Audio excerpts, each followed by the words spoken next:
The fluorescent lights of the all-night diner cut through the darkness of the empty street corner. Inside, 4 figures existed in their own isolation, despite sharing the same space. The counterman wiped the same spot on the bar repeatedly, his movements mechanical.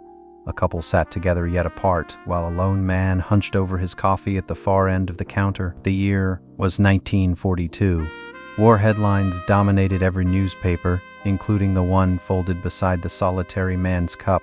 "More coffee?" the counterman asked, breaking the thick silence.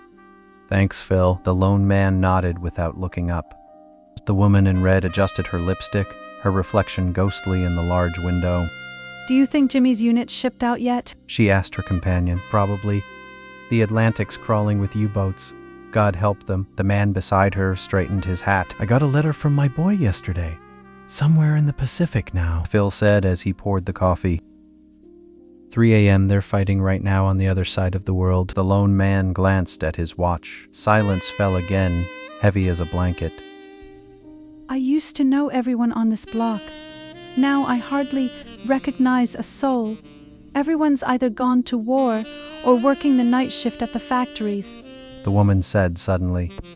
"City's changing. Everything's changing," her companion replied. "I walk home every night past darkened windows. Blackout precautions, they say. I never thought I'd see American cities go dark at night." The lone man folded his newspaper. "My sister in London says they haven't seen proper light in years. At least we're just practicing." "Sometimes I feel like we're all just waiting for news, for something to happen." The woman sipped her coffee. "Or not happen," her companion added. Outside, the empty street stretched into darkness. Inside, the harsh light exposed every line on their faces, every worry etched into their expressions. Strange, isn't it?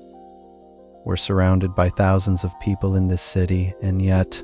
"Never felt so alone," the woman finished. "Company's right here if you want it." Phil refilled cups that didn't need refilling. "Is it? We sit here together, but we're all somewhere else in our minds," the companion asked. "Robert, don't." The woman touched the man's hand briefly. "It's true though, isn't it, Anne? We're all just islands, floating in the same ocean at least." The lone man nodded. A distant siren wailed somewhere in the city. All 4 heads turned toward the sound, then back to their private thoughts. "Another night shift ending at the shipyard," Phil explained unnecessarily. "My brother works there. Hasn't slept properly in months." "We should go. Early start tomorrow." Robert checked his watch. "Always an early start these days," she replied. As they prepared to leave, the lone man spoke again.